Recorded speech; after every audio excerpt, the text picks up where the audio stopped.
talk a little bit today with James MacGuire.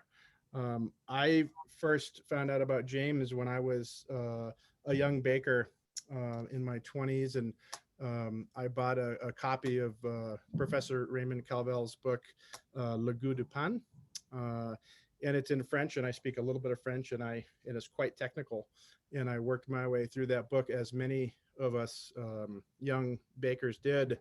Not a lot written about some of the stuff that they had dove into there, including the auto lease, which I believe Professor Calvel kind of figured out. Is that right, James? He did indeed. Yeah. Um, And it was during a time where in France they were using North American wheat because of local shortages. And they had great difficulties making French bread with overly proteined and otherwise kind of unsuitable for French bread wheats.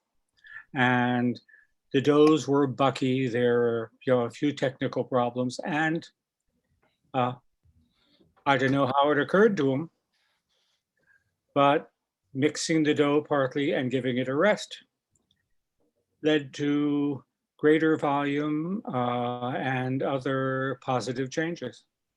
And then he completely forgot about it because they began using French wheats again. It was only around about 1974 that he began experimenting with it for more general use. But yeah, the autolyse was a big.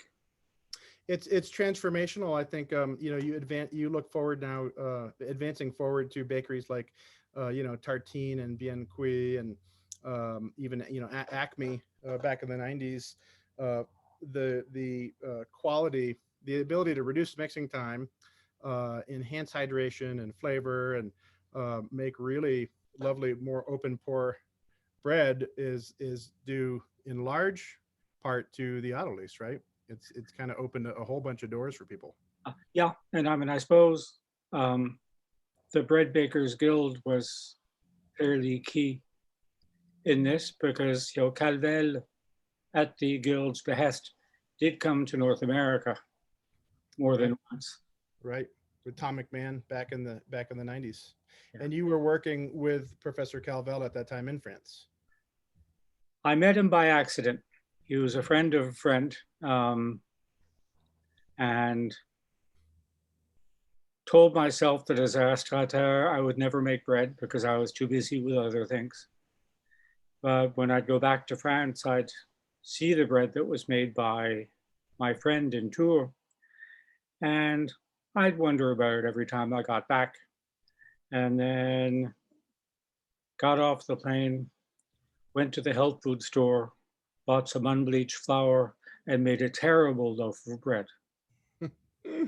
But then I was hooked and met Calvel on my next trip back. And then he came to see us a few times on the Canadian side of things. Yeah. Wow. And so fast forwarding, 40 some odd years, or maybe 50 years, I don't know. About a year ago, you were kind enough to share an advanced copy of your really deep dive into rye that was published in The Art of Eating, I believe. And Yep. Art of Eating, if anybody's ever read, I don't believe there's print versions anymore, but a small food publication, quarterly publication out of Vermont that has some of the finest food writing and no advertising. Read those as well as the early Bread Bakers of America bread lines, where James was also often published. So one of my, getting back to the introduction part, James, I can say you are one of my absolute favorite writers, both from a technical perspective, but I just love your demeanor and humor and wit and elegance in your writing style. So welcome to Grain Homeschool, and I'll pass it over to you to jump into all of your work researching and working with rye. Andy deserves the usual $5 after that, but in fact, he should get a raise after all these years. Well, so I've been thinking about rye for a few days, and maybe just I'll go through some basics and then we could see where that leads us. Rye is the hardiest of cereals. It's the last grain to go to sleep in the fall and the first to wake up. It can survive temperatures as low as 30 below in the winter, thanks to antifreeze proteins. Now, I didn't look into it any further than that, but I thought that was kind of a cool term. It began in Anatolia, Turkey, like other grains. And what happened was rye was a weed. And through Pavlovian imitation, where plants begin to imitate the plants that they're with, rye had to start growing up straight and have more distinct grains and that kind of thing. And when things got to that point, as Jacob, who wrote that wonderful 6,000 years of bread. It's a wonderful history. It's still around and well worth a read. But it meant that rye could be stowaways in batches of barley or wheat. And when it's planted, depending on where it's planted, in really cold and inhospitable places, the wheat didn't survive, but the rye did. So that you plant some wheat and you get some wheat, but you see a bit of rye, but over 2 or 3 years, that whole field is rye. So it was basically, not really a choice. That's just how things worked. And the other thing is rye had to, at least in those days, if the rye got to warmer places like Italy, it couldn't reproduce. It can grow, but in order to produce seeds, it has to go through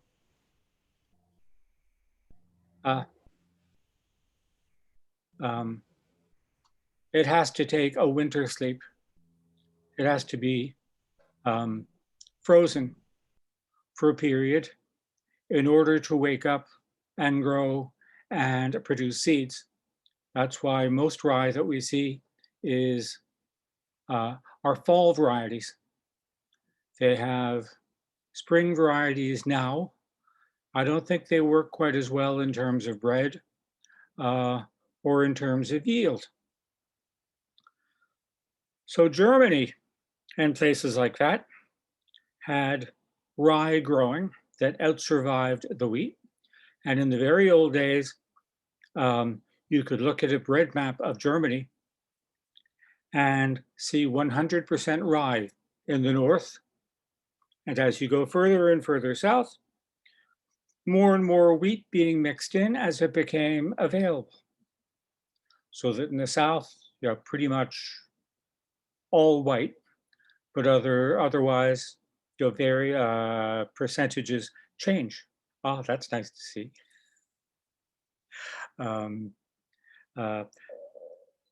The same thing happened when rye got to North America, where the inhospitable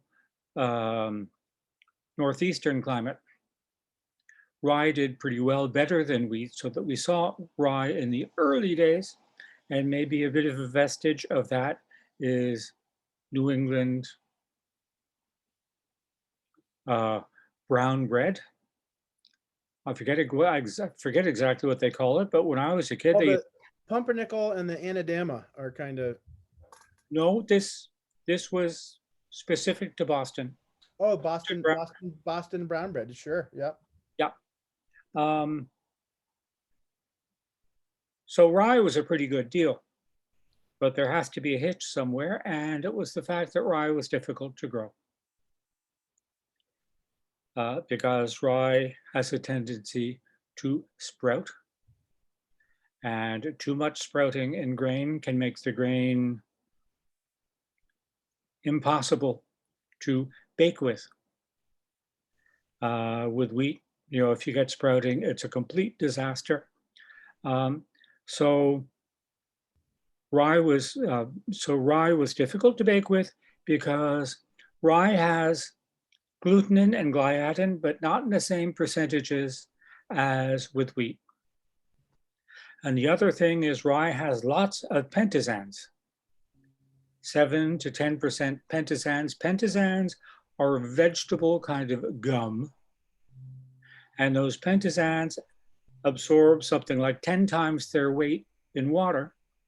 And it means that when you make a dough, those pentasans will rob so much of the water that if you have wheat in there, that the pentasans will rob the moisture in such a way that the any glutenin and gliadin in the dough doesn't have a chance to hook up and make an elastic dough. So that difficulty meant that apart from flavor and lightness, some gluten in the form of white flour is usual. In Germany, probably for forever, the typical mix would be 60 or 70% rye, and the rest would be white flour. But the other nightmare is what's called the starch attack, where if you have plenty of sprouting, so lots of enzymes, then those enzymes can attack the starches and change so many of the starches and change those starches into sugars. A good idea if you're brewing beer, difficult if you're making bread. The problem with rye being that we need enzyme stuff going on even in wheat breads. That happens with the few low percentages of damaged starches that we'll find in wheat doughs, which once you get the loaf into the oven, the enzymes are killed off before the bread begins to cook enough to gelatinize. When the bread in the oven, those starches start to gelatinize, they can become vulnerable to the starch attack and lead to big problems. I've got a photo here somewhere. I don't know if it got to you, Andy. Yep, I will pull it up here in a moment. Okay. Let's see if I can share my screen. Hold on one second here. I'm a better baker than a Zoom guy. So let's see, share screen. I always say that my bread wouldn't taste the same if. Okay, so is that showing on the screen? So what we see is the starch attack, where during the bake, so many of those starches are being attacked by amylase enzymes that things actually turn into liquid. Okay, so that's an extreme example where there's another photo, I think, where you can see that a loaf made with exactly the same flour, but where I used a sourdough as you're supposed to counteract the starch attack. Okay, let's see if this works.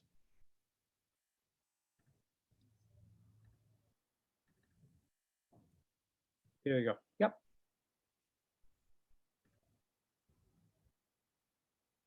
That's showing up okay, James? Yep. So that was made with a sourdough as you're supposed to. That first photo might be useful one day. One way you can check the state of a flour and the enzyme activity is to make a loaf using yeast and no sourdough. And that will mean that those enzymes can get a big chance, a huge opportunity to change those starches into sugars. So the deal with rye is that rye gelatinizes at a much lower temperature than wheat. And that creates a window during which the starches in the dough have been gelatinized and vulnerable to the attack of enzymes, and the temperature isn't high enough to eliminate those enzymes. So we don't have the same problems with wheat as we do with rye. In Germany, I guess by trial and error, they evolved a complicated sourdough baking system where instead of making 1 or 2 sours as with wheat baking, they used to make 3 different sours. And probably most of you already remember the writings of Frank Sugihara and Leo Klein, where they took apart the San Francisco sourdough baking process and discovered the heterofermentive lactic bacteria, which lend flavor and that kind of stuff, and the wild yeasts that give you lift. And there's a whole system where systematically cooler sourdoughs will give you more lactic acid tasting stuff. Warmer sourdoughs will lead to much lighter and much more mild loaves. The Germans turned that into a very complicated system, and they're in the game early. We're proud of Frank Sugihara and Leo Klein and their discoveries at the end of the 60s, early 70s. I had a conversation with him once. He was 90 years old, and I asked him about how he wrote that stuff. And he wouldn't let me ask any questions until he told me all about having been a soldier in the war, where he was one of a handful of people who, instead of being interned during the Second World War, he chose to go and fight in Europe. And they were the most decorated outfit in the history of the US Army, or something like that. So the Germans discovered the 3-stage sourdough process. They also knew all about yeast, and this was around 1900. So early in the game, and around about 1910, they produced their first commercial sours, sold in the form of like refrigerated dough or something like that. But the system was very clever because you'd maintain with a feeding, and then you'd give it a lower temperature feeding to encourage those lactobacilli to do their thing, and then a warmer feeding not too long before they bake that will get the wild yeast raring to go so that you can get good acid flavor, but at the same time, a good rise without using any yeast.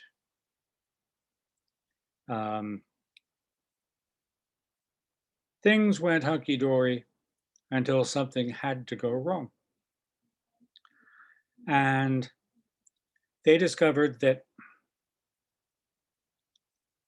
increasingly, rye loaves in Germany were becoming more and more dense and tougher to eat. For the first time in history, rye loaves were losing volume. And nobody worried about this until it was too late. And when they looked into this, they realized that grain researchers were thinking only about higher yields and disease resistance. And unlike wheat baking, there is no baking test for rye loaves when they chose varieties. And that changed the profile of the loaves being grown, and changed the quality of the bread. And that meant that in 1960, the falling numbers of rye were somewhere around 100. The numbers in Germany these days are somewhere around 250. Falling numbers. James, can you speak quickly to the falling number test? Yep, I forget the most important things. When we're talking about enzyme activity, and when I was saying that the dough could turn completely liquid if there are too many enzymes in the mix, how you can test for that is it's a little bit like making a white sauce for macaroni or something like that. They take a sample of rye, mix it with water until it's a slurry, and heat it. If there are lots of enzymes, if there are lots of enzymes, the mixture, instead of getting very thick and gluey like bechamel, is much thinner than it would otherwise be. And that's because those starches, instead of making things thick, the starches are being turned into sugars. So you get a much thinner, but much sweeter tasting mixture. Perfect if you're making beer. But if you're making bread, you have to keep those starches intact.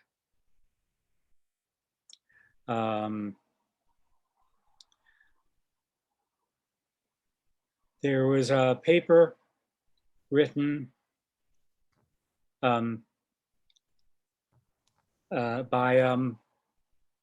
Jürgen Michael Brummer at the Detmold Institute.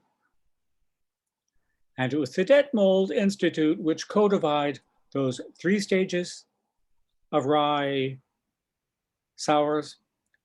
They were able to reduce it to 2 stages. And then finally, there's the 1-stage rye sour, which actually works pretty well. But Brummer sounded the alarm and did his best to cry from the rooftops, and nothing much, unfortunately, has happened. His suggestion was, and it took me a while to get my wrap my brain around this, his possible solution, he said that enzymes can work if you put small percentages, and that does work. I've done it with barley malt and recently changed to rye malt that I bought at a home brew store.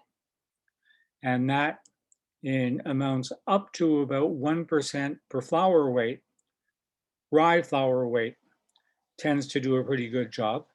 But the other thing which seemed incongruous to me was, in the old days, the exact percentage of rye sour in the dough would change depending on the percentage of rye in the total dough. So that with doughs with less rye, they make a larger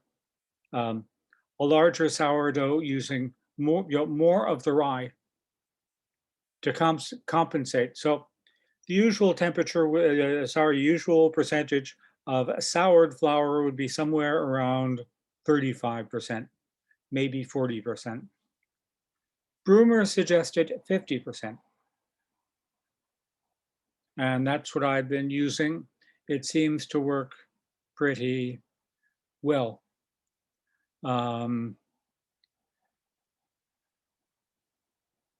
problem here is that people think, because Starch Attack sounds so alarming, that people think that you have to avoid that at all cost, it's the enemy. Well, in fact, you want some starch attack, just not too much. Now, in France in the old days, I knew a young guy who went through the army because you had to go into the army for a year when you got to be 20 years old. And he said that war games, when you're in the army, were a joke because it was inconceivable that to those Frenchies, that the enemy could come from anywhere else but the direction of Germany. We're still so fixed on the starch attack that we don't realize that there is no starch attack. So we're worried about a problem that doesn't really exist. You can make rye bread with most ryes. You can make rye bread with no sourdough, and you won't get the starch attack because those falling numbers, the enzyme stuff is so low that you'll have no problems physically. I tried it and it tastes awful, inedible. But technically, you don't need the sour. So if people are still adding sours, it's it's for flavor and that kind of thing. Well, and in America, I don't know about Canada, but most people's experience with rye bread is a mostly white flour wheat bread with maybe 10% rye flour and then a lot of caraway in there. And it's a yeasted bread, no sourdough. So I've time and time again trying to turn people onto a more kind of German style rye bread.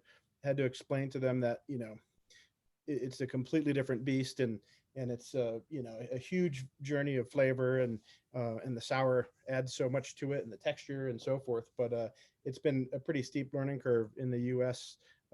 Getting folks comfortable with the European rye flavor. You almost have to treat it as though it's a completely different animal. Completely. Now, I mentioned pentisans. When they began having these problems, they began to, they looked into them more seriously to see if, something could be done. If rye were still sprouting, as in the old days, a Belgian researcher told me, he wouldn't have any research to do because when things are fine, you don't worry about things too much. But they began looking into these things just to see if there's something to be done. And the simple term is pentisans, which means 5-carbon sugars. The real name for the ones that are active and important for the structure of rye doughs are arabinoxylans. And arabinoxylans can come in two forms.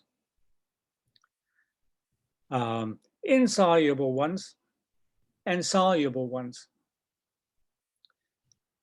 Being soluble means that they've got this complicated molecular structure, but soluble ones have points in them where the molecules can be attacked and broken down. And that creates soluble pentisans. And the percentage of soluble pentisans can make a big difference in the quality of a loaf. Now that has a lot to do with enzymes and falling numbers too. But how they broke things down, how they figured things out was that it's the starches which can create a structured dough only with the help of soluble pentisans and ferulic acid, and that when the dough is mixed, there's breakdown where enough a gel, kind of something gluey forms, and that's what makes the structure of a rye dough. Now that breakdown can be a danger when things go too far. You can all of a sudden have a dough which becomes so liquid by the time it's time to shape it that you can't shape it into something which will hold its shape. I've never seen that. I've never heard of that. Maybe that happened 150 years ago. You don't see that. You don't see that at all now. Have to remember that protein has no role in the texture or the structure of the dough or the loaf. It can change the yield in lighter ryes if you're grinding and sifting, because more protein means a harder grain, means that it's harder to break down. And a lot of the time when people are grinding and sifting themselves, you're losing a fair percentage of semolina that gets sifted out with the larger pieces. You know, this is something which doesn't happen in roller milling.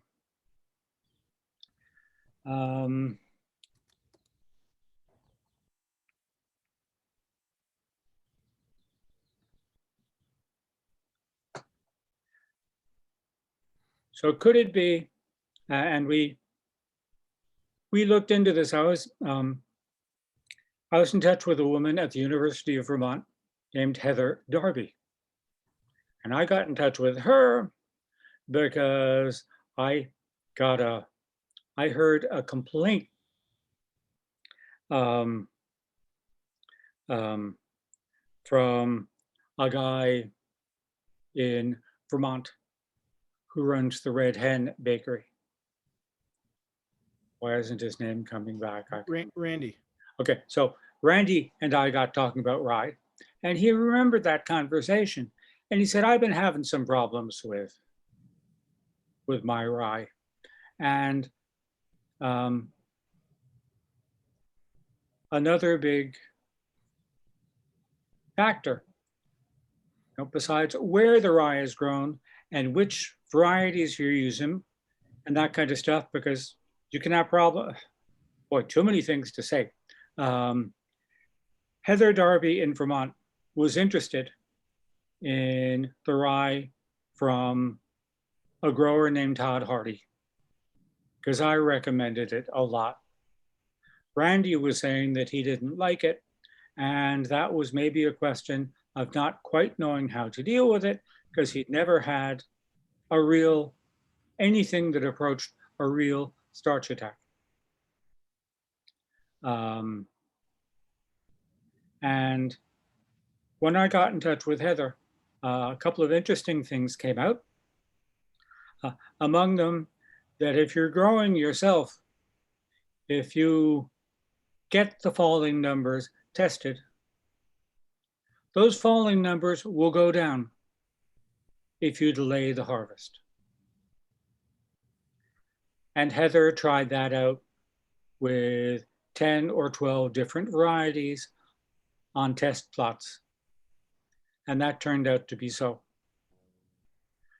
It was also clear that the superiorities of unhybrid varieties was proven by tests.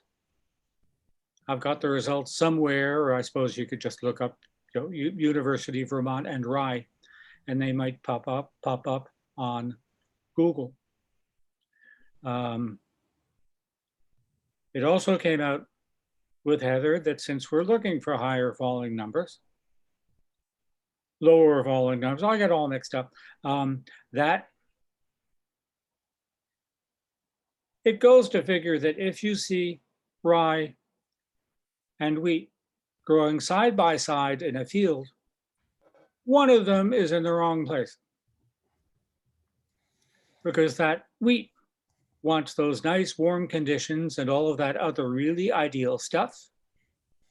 I suspect that those rye hybrids might need those same conditions to give you the higher yields and that kind of stuff.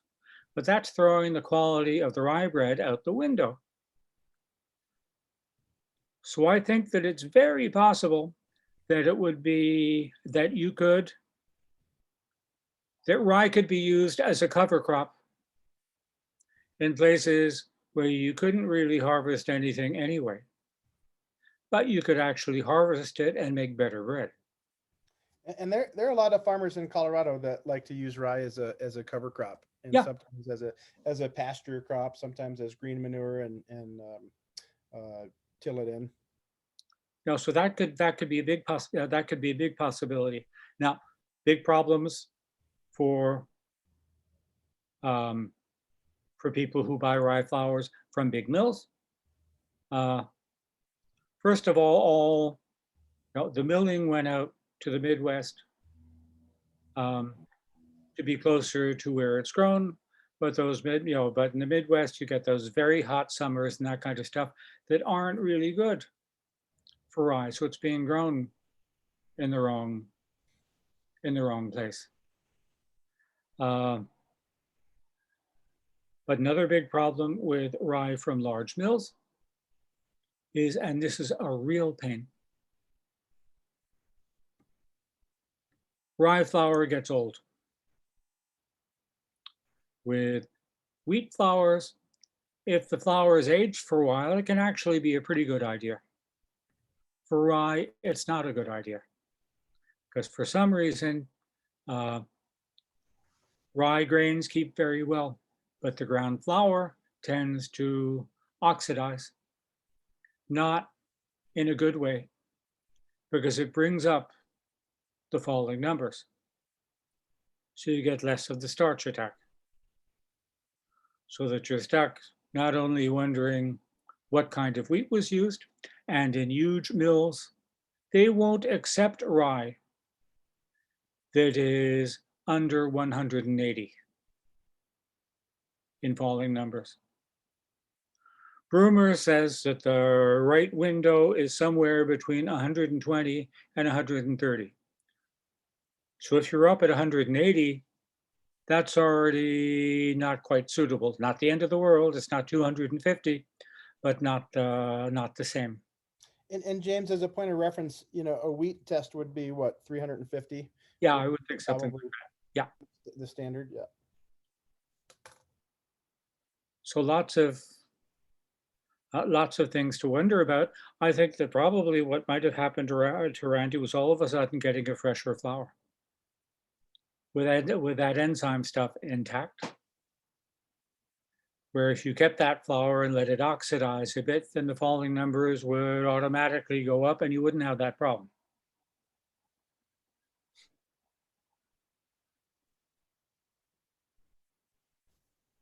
It took me a while to figure this out.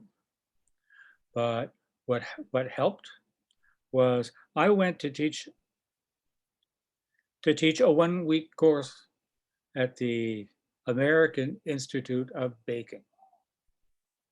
Where everybody wears construction hats and everybody looks very official.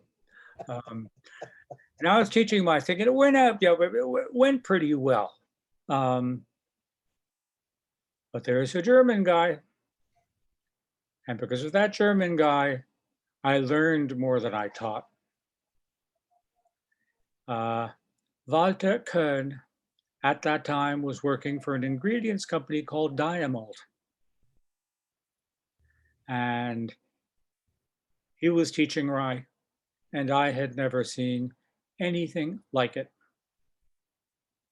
And that sparked my interest. Got Walter to come up from Connecticut for a weekend. He had a crush on the waitress at the restaurant.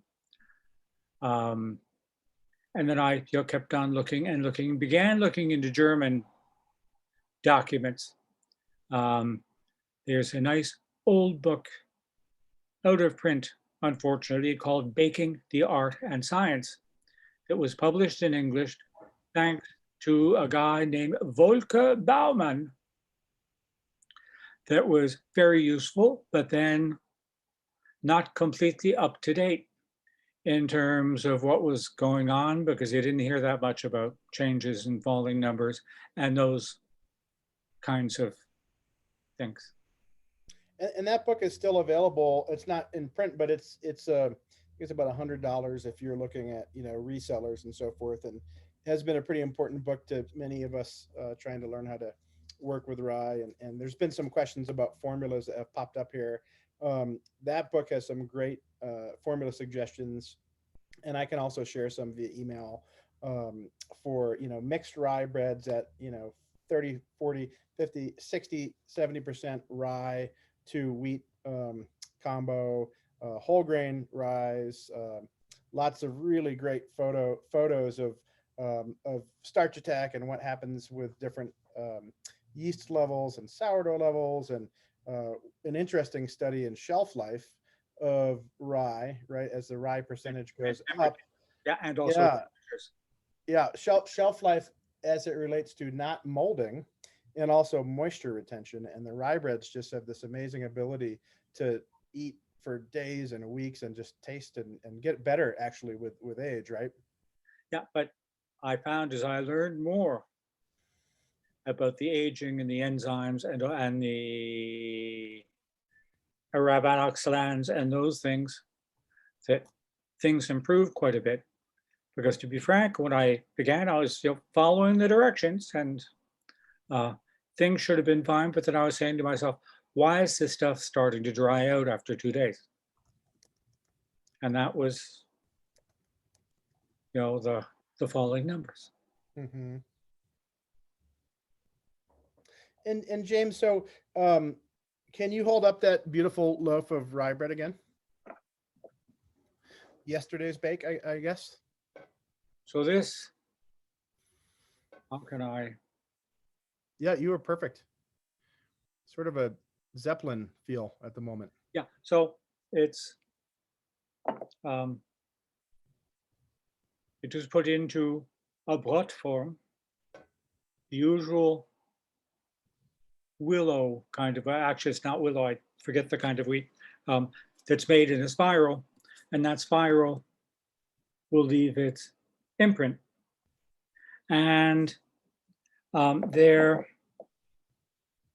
baked in the presence of lots and lots of steam.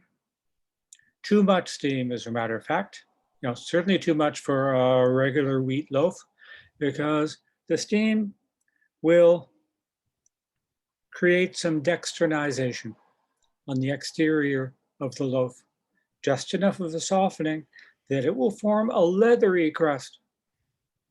And then when the loaf is taken out of the oven, it's sprayed with water until it looks wet.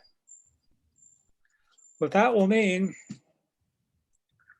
that the crumb is completely tender, as is the crust, which might be a nice change, because, you know, we all have tendency to make, you know, a great big round rye loaf, put lots of flour in it and hope that it gets lots of cracks. Looks cool. It can also be pretty chewy. And I have a feeling that if you're eating rye bread just about every day, then you might want something a little bit more like this, so that you can make a sandwich or do other things. James, I think that's really funny, because one of my most cherished looks in bread is that beautiful sort of crackling rose opening up look that happens when you just clobber the loaf with tons of flour and let it just bloom in the oven.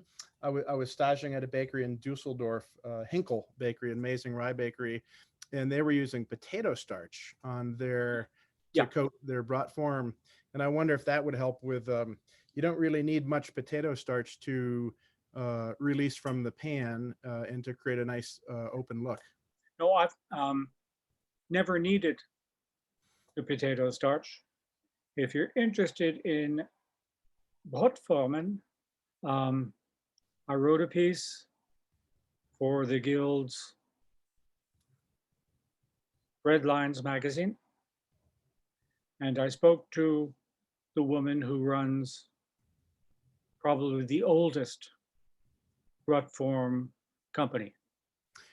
And so for those who aren't familiar, can you walk us through, I think some folks maybe have never seen a Benetton or a Brut Foreman before. Could you talk a little bit? Can you wait for just a second? Yep. I have a feeling we're going to see a Brut Foreman. And guys, we've got about 10 minutes left here. If anybody has any questions that have not been answered, you can fire them into the chat or the Q&A. I'm going to try to get some links shot out or posted to the various publications. There's a lot in print from James's beautiful mind and his experience. And I have got magazines and printouts all over the place that I refer to on a regular basis for the technical aspect of baking. He does clearly takes a scientific approach, and it's been a huge help to a lot of us out here learning these new things. So I'm seeing a question. What percentage of rye? James, here's a question from Alice. What percent of rye should be in the starter? I've been using 50. 50. So 50 white flour or wheat flour? In German baking in general, but certainly for rye, it's a rye sour. Mm-hmm. Always. So 100% rye in the starter, and then blending wheat flour into the final recipe. Yes. Yeah. Yeah. I should also say that the Germans are very systematic. So from the very beginning, they separated the roles of acidity and flavor and leavening. So German ryes these days are made with liquid levain. Big mistake. And yeast raised. What's the general recipe for your 70% bread that you just showed us there? 70%, so 700 grams of rye divided in two, because it's a 50%. So 350 grams in the sour with 80% hydration and about 18 grams of culture.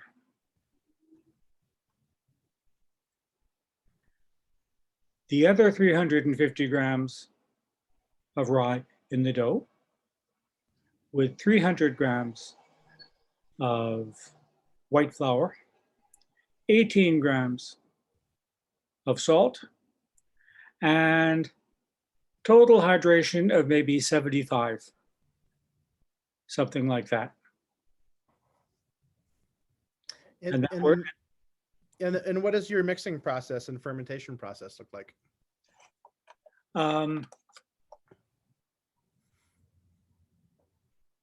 Especially with huge percentages of rye, it's tempting to say, well, I don't really have to mix this stuff because it's not really going to rise that much anyway, and don't go to that bother and stuff. What I've been doing, because I've been doing it by hand, 1 kilo batches, which makes 2 loaves like this, makes Joanna happy. Except that this 70%, she wants 100%.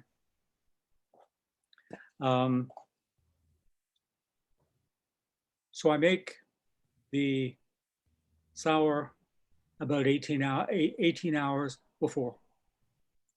You can play around with the timeline by changing the percentage of seed culture.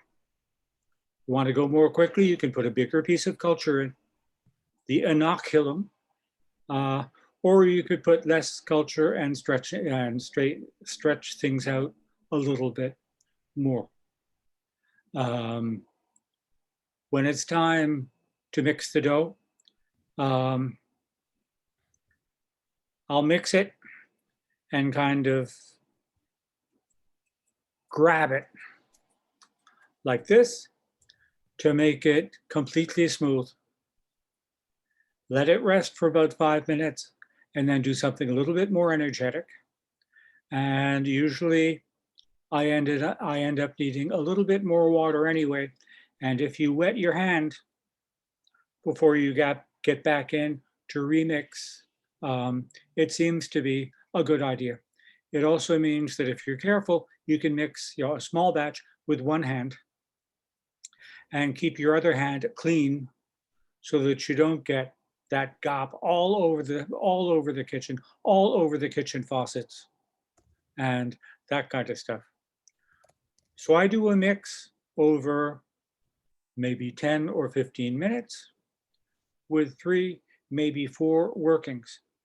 By the time this dough is done, it should almost not be sticky and should really be stretchy.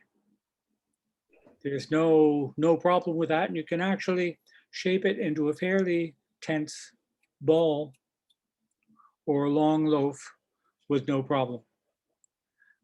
Depending on the exact temperature, I need somewhere between 50 minutes and an hour for the second rise.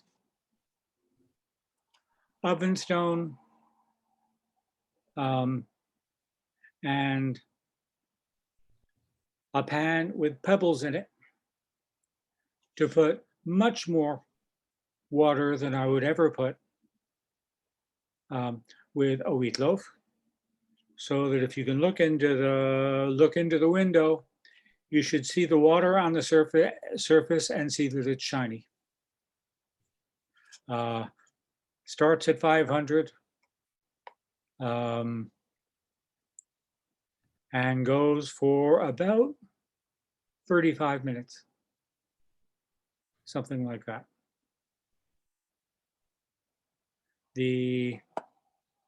I make a 100, so the 100% rye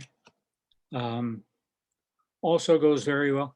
Volker Baumann was surprised by this 100% rye because I got it look just about like this, and 100% rye, which is only 10% of rye breads in Germany are 100%. Usually this kind of thing. But 100% rye, same kind of thing. So 500 grams in the sour with 25 grams of culture, and 500 grams in the dough with the salt and the rest of the water. Now, I have tried the 3-stage sour, and it works fine. I've just never known, I mean, even in a bakery, they talk about the different textures. Well, you can change the hydration so that you get a stiff one in the beginning, a loose one toward just before you bake, that kind of thing. And that will keep both the yeasts and the lactic bacteria happy. I don't know how to change those temperatures, so you can try to do so with the water, but then the holding temperature, it's not always that easy. I mean, near 88 or something like that. But the thing is, if you don't have to do the 3-stage sour, what I found is you have to have a sour that is raring to go. So I keep my culture at room temperature when I'm in production mode, and give it 2 feedings a day for the 24 hours before, and then use it to make the 1 single stage sour. And I found that as long as I've been careful with that, it works. You run into problems when you're in a place where the temperatures aren't quite warm enough. So sometimes, and strange times, when you're you're used to having you're in a cold place, but then it's nice and warm in the kitchen. But then when you're between seasons and you want to open up the doors, things are still too cool for your culture. And it's not, it hasn't got that energy. And I know a lot of folks who will use, really hot water temps on their starter feeding for rye, and shoot for 80-degree Fahrenheit or higher, 85 temp. I would watch out for that, because the best temperature for gas I've heard is about 78. So if you make things if you make things very warm, you might actually be holding things back. Interesting. So similar to a wheat levain ideal temperature. Yeah. Yeah. Well, because the beasties that are in there are the same. Yeah. The thing is, you'll get more acidity with rye because you have more ash. You've got more dark stuff in the flour, and that will, because of the buffering effect, that will get you much more acidity. Okay, so that, I mean, there are real, they're really smart people who, like French guys, who say, well, I will use my liquide levain, my wheat liquide levain, and it will be perfect. Well, no, it's not perfect. That doesn't quite do it. And is it true that the ash level in rye, being kind of bran heavy, and having all of those minerals in there, feeds the beasties, the yeasties? Not really. And now we're getting into bonus points here, because remember I talked about those soluble and insoluble arabinoxylans, and that the soluble ones are a really good idea, and that too many of the insoluble ones will give you a tough and onion. With the right amount of soluble arabinoxylans, you'll get good browning in the oven, a more tender crumb, better flavor. With insolubles, you'll get something tougher, more difficult to brown, and that kind of thing. Forgot to say that when you're looking at your levain, there's a transfer from being insoluble to soluble, and that's a good sign. So, and you'll see it in your sour, where you mix your sour. 18 hours later, that sour should be softer, and with lighter rye flours, almost liquid, so that you see that there's been that transformation. If you're dealing with old flours or less suitable flours, you won't see that transformation. When I was testing those Vermont rye, in my kitchen in this tiny recipe, it was, I found that to be true. So that already, just by the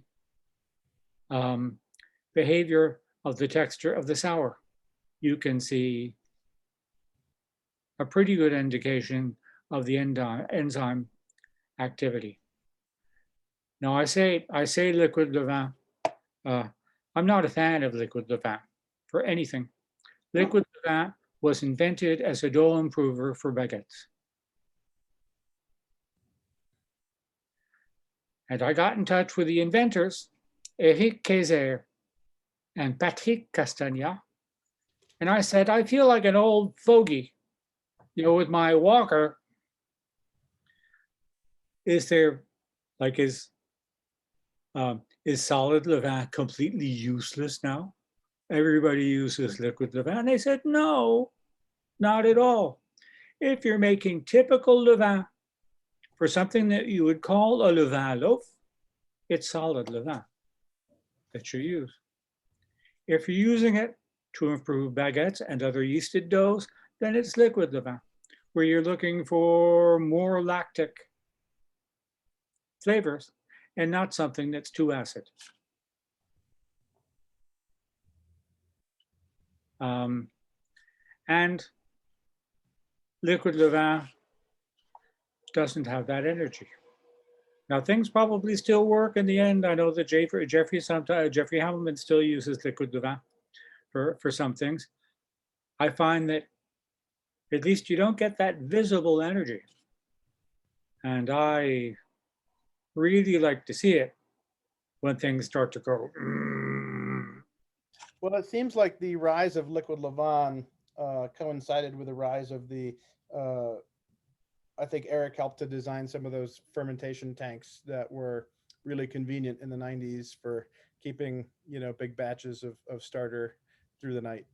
Well, seems to me that the Germans were there first many, many years ago. And the Germans, as I said, you had the logic of separating the two roles, which will give the acidity and the flavor, and the yeast for the rise. I think that has meant that a lot of rye bakers in Germany have become lax in their processes, where the levain might not be in very great shape, but they know that they've got yeast in there to give it the rise. James, I feel like we could talk all day, and I feel like we could also slot Joanna in for a whole session, and maybe we'll do that. Those are the brat form in there. Yeah. So after you shape your loaf, you would lightly flour those and let the dough do its final proof in there. Yeah. Now, if you look up the article in Breadlines, you can see how they're made, and also a bit about their maintenance over the years. The German ones are extremely expensive, but the cheap ones that you see are quick to fall apart. Mm-hmm. Where if you get good ones, they're part of a bakery's value, because they last for so long that it's a part of an inventory, and not like a paper cup or something that you have to keep on. Well, not to mention the aged terroir and patina of the baskets themselves bring something to the loaf as well. Now the other thing is, you can use a basket, but it's got to be not something with so many holes that the dough will get stuck in the cracks. Mm-hmm. And you got to keep them dry. But I mean, for years, I used the same 10 baskets for my 10 loaves of rye. Was made it twice a week. They had time to dry out between batches, and no sign of anything breaking or anything. Yeah, I mean, if you're too rough, you're too rough. But otherwise, they work very well. I wouldn't suggest investing into the real Bratformen until you're really sure that you're going to be doing this a lot. Mm-hmm. And I know that both San Francisco Baking Institute, sfbi.com or org, has a few different levels, as well as Breadtopia. You can buy a less expensive or a more expensive version of the Bratformen and the Benetton. Yeah, I also saw a photo of the conditions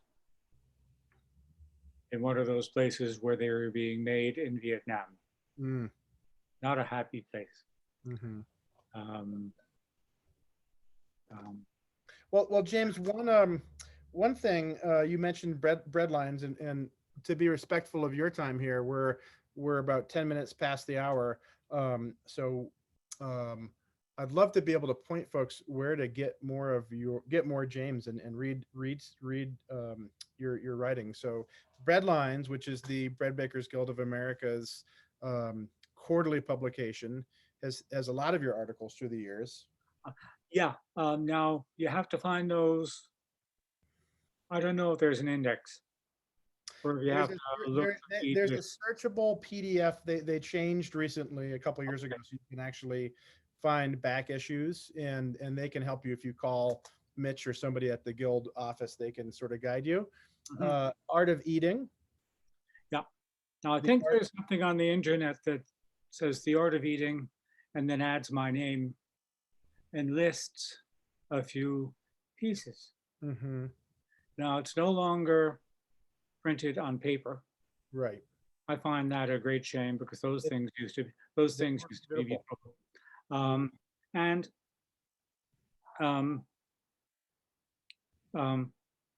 there are old paper issues still available, but the online stuff belongs to Edward Bear, and he deserves it because I think there's nobody else in the world who would be foolish enough to publish 25 pages on rye. And I think it cost $15 or something. So I think he deserves those $15. Yeah, for sure. For sure. It's an amazing work he's been doing for a long, long time. Well, James, thank you so much for treating us to this incredibly informative and fun discussion today. If people have questions, get in touch. Okay, we can share your contact info, your email anyway. Yes. Yep. And Awesome. then, you know, if it turns out to be a particularly interesting question that should be of interest to all, because it's probably something I forgot to say, then I can get them back to you, and you can. That'd be great. That'd be great. This is the second or maybe third rye session that we've held, and we did a 100% whole grain rye bread in a previous session, and a cracker as well, and a discussion with a rye farmer. And you know, rye is just such an enormous you know, kind of Pandora's box to open, and confusing for a lot of bakers, and potentially very interesting to a lot of farmers. So, you know, maybe we do a follow-up, you know, in the fall, James, and we can kind of crack it open again. Anytime. Awesome. With pleasure. So a couple quick notes on the grain chain real quick before we end. And everyone, thanks so much for zooming in today. We've got our bake sale for racial justice happening again on the last day of July and the first day of August. So we'll be sending out info on that if you want to participate and bake bread from your home or bakery and sell it, and donate those proceeds to our recipient. And the September 24th through the 26th, the Colorado Grain Chain will be down in Southern Colorado at the Roadshow doing our Chili and Frijoles Fest outside of Pueblo. So thanks so much. And James, a pleasure as always. We'll sign off here and look forward to chatting again soon. My best to all of you. Thanks. Thanks, James. Bye.